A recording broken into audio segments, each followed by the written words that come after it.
जहाँ डाल डाल पर सोने की चिड़िया करती है बसेरा, वो भारत देश है मेरा, वो भारत देश है मेरा। 15 अगस्त 1947 वो तारीख जो संजोए थी स्वतंत्रता की लहरों पर बेहतर कल का सपना। उम्मीदों के दामन में लहराते तिरंगे के साथ ऊंची उड़ान का ख्वाब।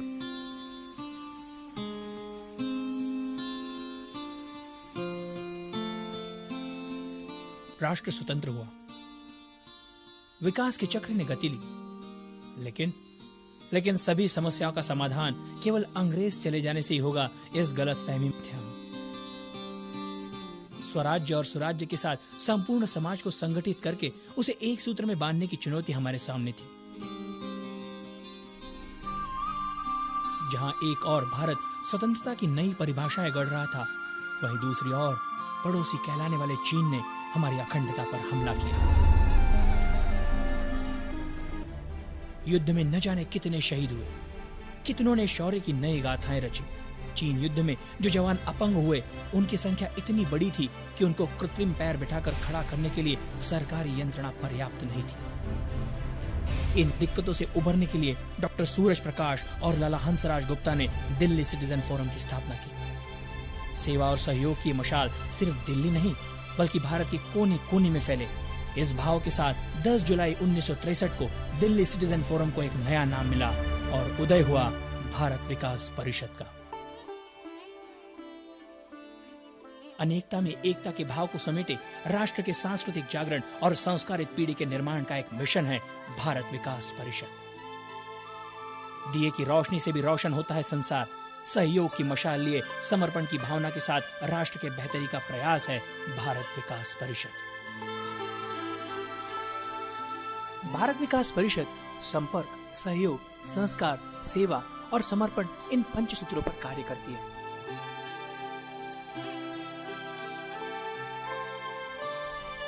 समाज के संपन्न, समृद्ध और प्रबुद्ध वर्ग से संपर्क करना और उनको निस्वार्थ भाव से सामाजिक कार्य करने के लिए प्रेरित करना। मानवता की सेवा से ही समाज का विकास होगा। इसी कड़ी में परिषद विभिन्न योजनाएं जैसे विकलांग पुनर्वसन केंद्र, ग्राम बस्ती योजना, साक्षरता अभियान आदि क्षेत्र में कार्यरत है। भारत में विकलांगों की संख्या सबसे ज्यादा है। ऐसे में भारत विकास परिषद द्वारा संचालित 14 विकलांग पुनर्वसन केंद्रों द्वारा मुफ्त में अपंगों को जयपुर फुट बिठाए जाते हैं। विकलांगों के लिए कार्य करने वाली संस्था में भारत विकास परिषद अग्रणीय संस्था है।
परिषद की मजबूत पहल के चलते आज पंजाब प्रांत का लुधियाना जिला विकलांगता मुक्त क्षेत्र बन गया है और लुधियाना क्षेत्र को इस कार्य के लिए राष्ट्रपति पुरस्कार भी दिया गया है।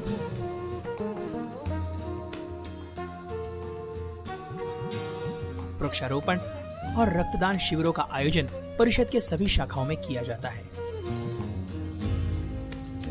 स्वामी विवेकानंद का मूल मंत्र "They only live who live for others" इस भावना का अनुसरण करते हुए जहां एक और संस्था द्वारा वनवासी और ग्रामीणों को विकास के मूल धारा में शामिल करने के उद्देश्य से वनवासी सहायता योजना और ग्राम बस्ती विकास योजना प्रारंभ की गई, तो दूसरी ओर स्वास्थ्य के क्षेत्र में अस्पताल और रोग निदान केंद्र भी संचालित किए जा रहे हैं।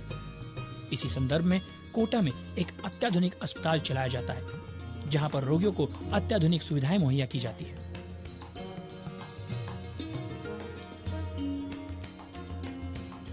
चंडीगढ़ में डायग्नोस्टिक सेंटर भी रोगियों की सेवा में अपना योगदान दे रहा है।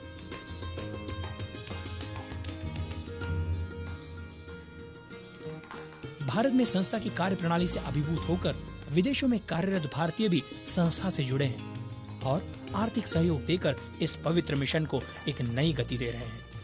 कनाडा निवासी डॉक्टर शिव जंदाल और अन्य लोगों से प्राप्त धनराशि का उपयोग भारत विकास परिषद पिछड़े गांव के सर्वांगीण विकास के लिए करती है और इस कड़ी में अब तक 10 ग्रामों को आदर्श ग्राम में परिवर्तित किया भी जा चुका है। आज ये गांव स्वयं पूर्ण हो गए हैं। परिषद का कार्य सिर्फ सेवा तक सीमित नहीं है।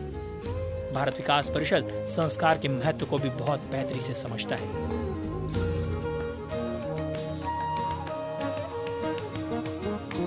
राष्ट्र के विकास में मानव संसाधन का अमूल्य योगदान होता है। मानव संसाधन जितना सुसंस्कृत, चरित्रवान, शिक्षित और संस्कारित होगा, वह राष्ट्र मजबूत बनने में सहायक होगा। इस बात के संदर्भ में स्वामी विवेकानंद ने कहा था, मैन मेकिंग नेशन बिल्डिंग। इस ध्येय वाक्य पर कार्य करते हुए प्रत्येक नागरिक को संस्कारित करने के मिशन में जुटा है भारत विकास परिषद और इसी कड़ी में परिषद द्वारा विभिन्न गतिविधियों का आयोजन किया जाता है। गुरुवंदन छात्राभिनंदन,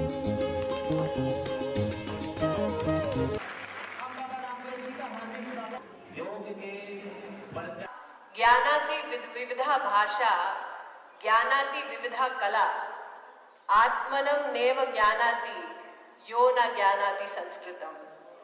राष्ट्रीय समूहगान प्रतियोगिता।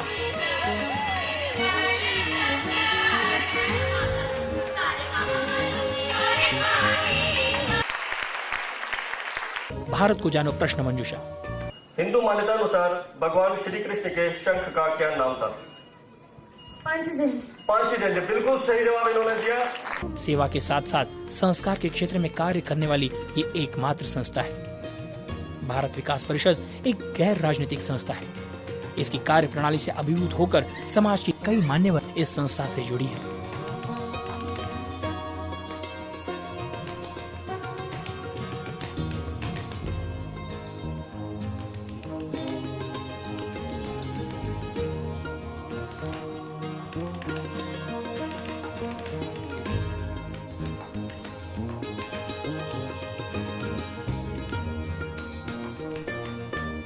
चुनौतियों से भरे वैश्विक जगत में भले ही भारत ऊंची उड़ान ले रहा है, लेकिन आज भारत का युवा देश की संस्कृति से दूर होता जा रहा है। भारत के युवा को भारतीय संस्कृति के जगतमान्य मूल्यों के महत्व और उसकी प्रचिति से अवगत कराने के लिए संस्था प्रतिबद्ध है। आज जब मुड़कर देखते हैं तो पाते हैं डॉक्टर सूरज प्रकाश के नेतृत्व और प्रभावशाली व्यक्तित्व ने संस्था की प्रतिष्ठा स्थापित की, जिसका स्पष्ट प्रमाण था कि देश के कोने कोने में भारत विकास परिषद की शाखाएं फैलने लगी। इस चुनौतीपूर्ण कार्य में आपके सहयोगी थे प्यारालाल राही जी, जिनके नेतृत्व में शाखाओं की संख्या 1000 के पार पहुंच गई। बढ़ती शाखाओं को नियमबद्ध रूप से कार्य करने को प्रेरित किया।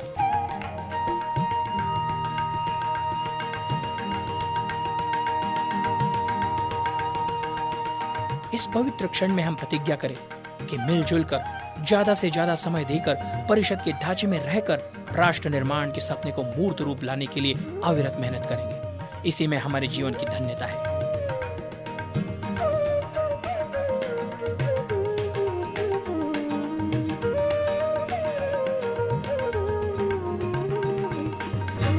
पंचसूत्र भले ही परिषद के ध्येय मंत्र हो, लेकिन उद्देश्य हमेशा देश विकास है। हमें पूरा विश्वास है कि क्षितिज पे चमकेगा संस्कार का सूर्य, बहेगी समर्पण की गंगा, हिमालय सा सुदृढ़ होगा सेवा का भाव और इस भारत देश में हम संपर्क और सहयोग की ध्वजा लहराएंगे।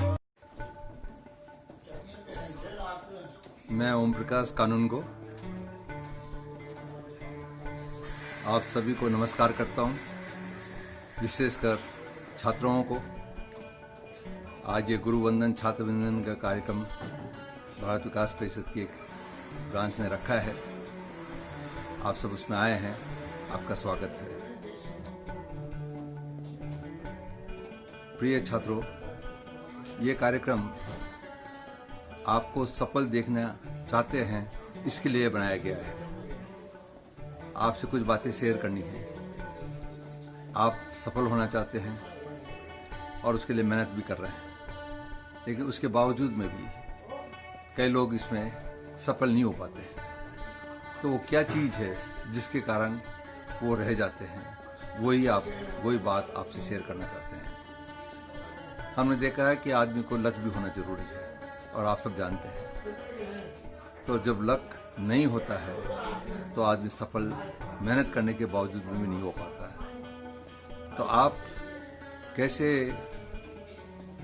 लक को अर्जित करें, वही सीक्रेट आपसे शेयर करता है ये कार्यक्रम गुरुवंदन छात्रवृंद। ये कार्यक्रम बड़े अच्छे रूप में लिया जाता है, 1.5-2 घंटे में होता है, लेकिन आज ये कोविड के कारण बड़े सूक्ष्म रूप में आपको बताया जा रहा है और मेरे को 1-2 मिनट ही बोलना है इसके बारे में। तो मैं सच में बताऊंगा कि आप सफल होने के लिए आपको लक कैसे मिले।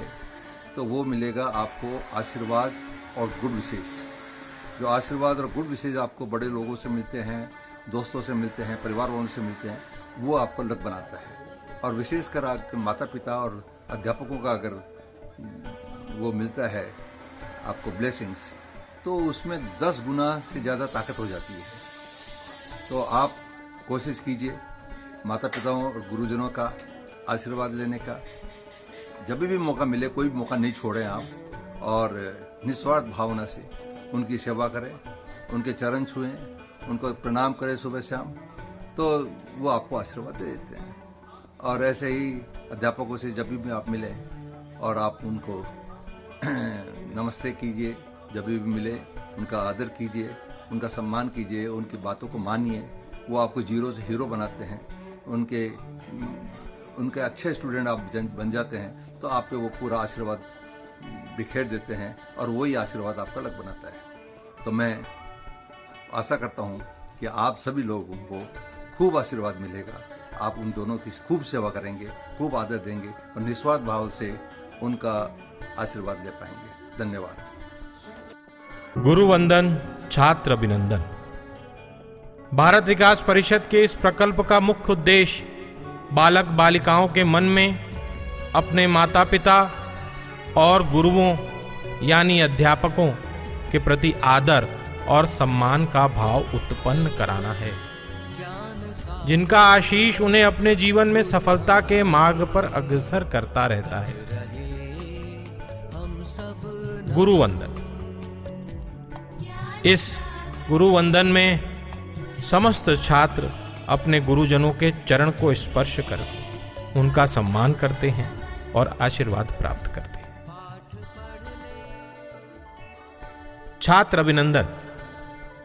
जिन छात्रों का अभिनंदन किया जाता है, वो शाखा के लोग उन छात्रों को सर्टिफिकेट या कुछ गिफ्ट या कोई मोमेंटो देकर उनका अभिनंदन करते हैं, जो अपनी कक्षा में या तो प्रथम आ रहे हों, या किसी स्पोर्ट्स में अच्छा कर रहे हों, या किसी विषय में उन्होंने सर्वाधिक अंक प्राप्त किए हों, या किसी प्रतियोगिता में वो सम्मानित हुए हों, या किसी विशिष्ट संस्था द्वारा सम्मानित हुए हों। खेल कूद, सांस्कृतिक गतिविधियां, पेंटिंग, कला, संगीत, वाद विवाद आदि की जिनमें विशेष योग्यता प्राप्त हो, या तो NCC, junior red cross, scout and guides, पर्वतारोहण आदि में भाग लेते हों। यह कार्यक्रम 1 अप्रैल से 15 अक्टूबर के बीच समाप्त हो जाता है। तू कितनी अच्छी है, तू कितनी भोली है, प्यारी प्यारी है ओ माँ, ओ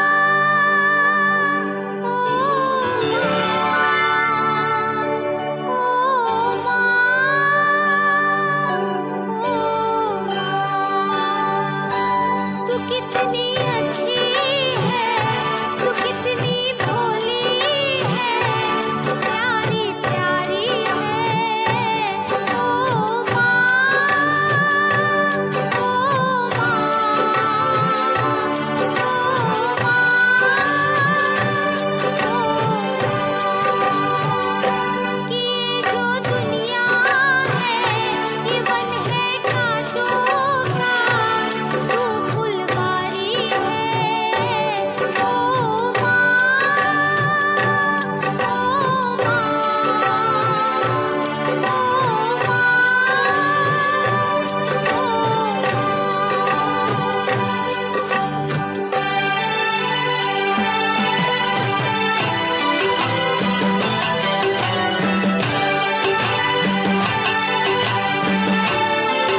दुख कोई अपना नहीं तुझे, सुख दुख कोई। मैं मुस्काया तू मुस्काई, मैं रोया तू रोई। मेरे हंसने पे मेरे रोने पे तू बलिहारी है।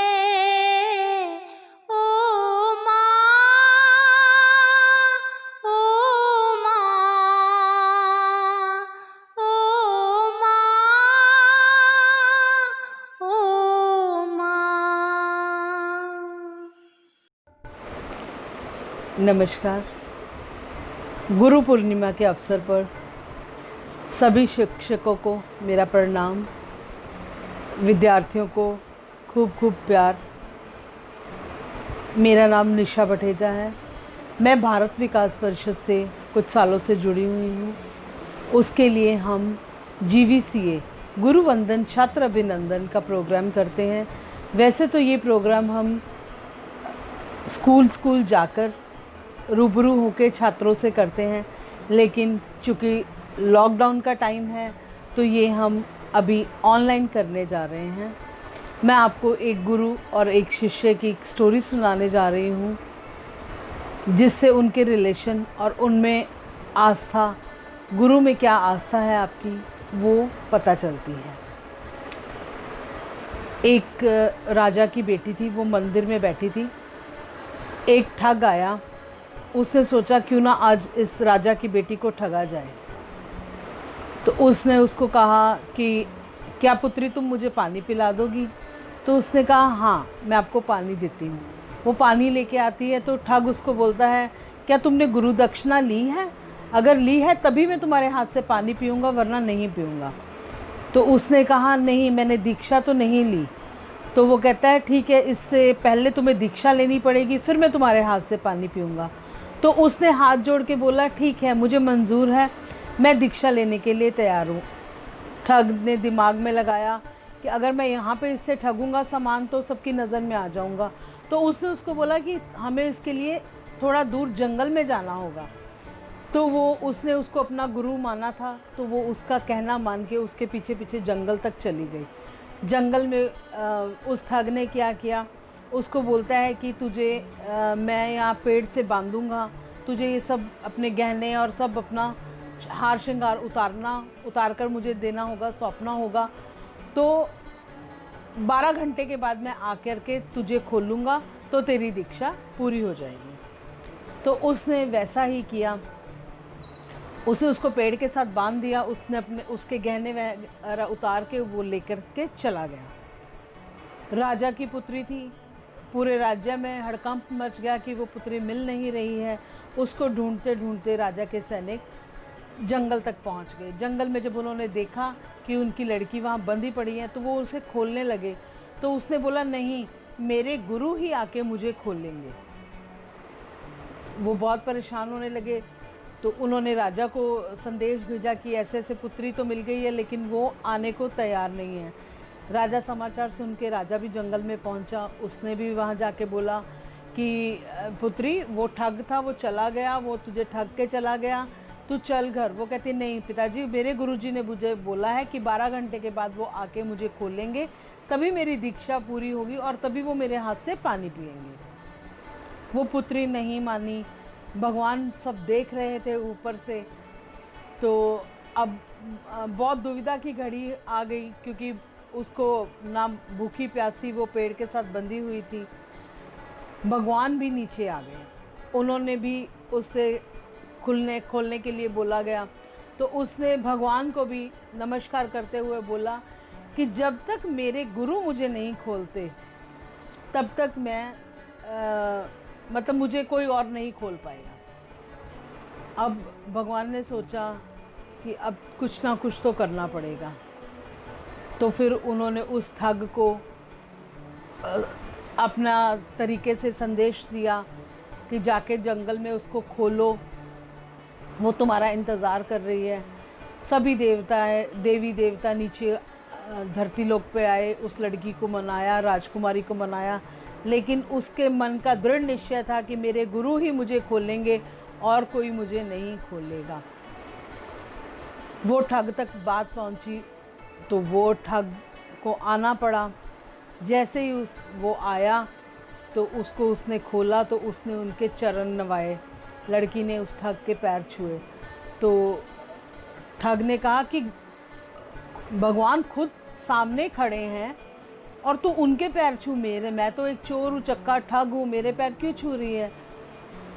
वो कहती है इनको मिलाने वाले तो तुम ही हो ना, गुरु गोबिंद दो खड़े काके लागू पाए, बलिहारी गुरु आपनो जिन गोबिंद दियो मिलाए।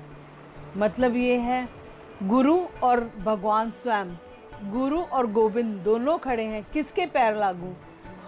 बलिहारी गुरु आपने, मैं तो अपने गुरु के पहले ही चरण छूऊंगी जिन्होंने मुझे खुदा से मिलवाया, भगवान से मिलाया।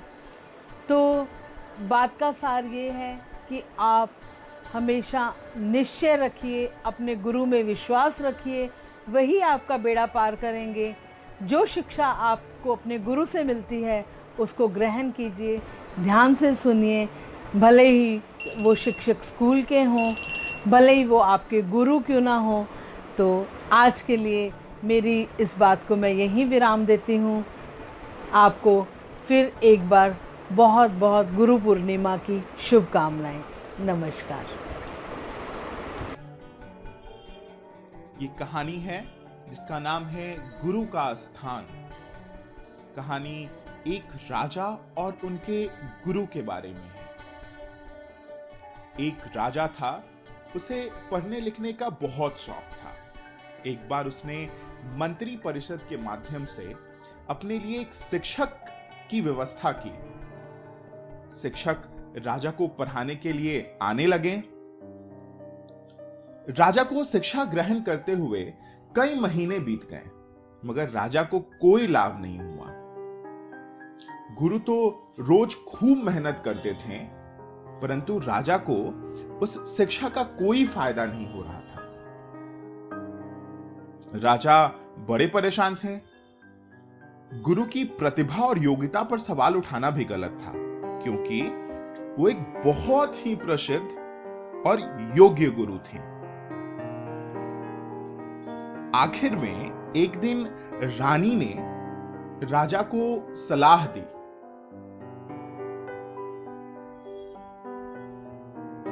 राजन, आप इस सवाल का जवाब गुरुजी से ही क्यों नहीं पूछकर देखते हैं? राजा ने एक दिन हिम्मत करके गुरुजी के सामने अपनी जिज्ञासा रखी और रानी की बात मान ली। राजा ने कहा, हे गुरुवर, क्षमा कीजिएगा, मैं कई महीनों से आपसे शिक्षा ग्रहण कर रहा हूं, पर मुझे इसका कोई लाभ नहीं हो रहा है। ऐसा क्यों है? गुरुजी ने बड़े ही शांत स्वर में जवाब दिया, राजन, इसका कारण बहुत ही सीधा सा है। राजन ने फिर कहा, गुरुवर, कृपया करके आप शीघ्र ही इस प्रश्न का उत्तर दीजिए। तो गुरुजी ने कहा, राजन, बात बहुत छोटी है, परंतु आप अपने बड़े होने के अहंकार के कारण इसे समझ नहीं पा रहे हैं और परेशान और दुखी हैं। माना कि आप एक बहुत बड़े राजा हैं, आप हर दृष्टि से मुझसे पद और प्रतिष्ठा में बड़े हैं, परंतु यहां आपका और मेरा रिश्ता एक गुरु और शिष्य का है।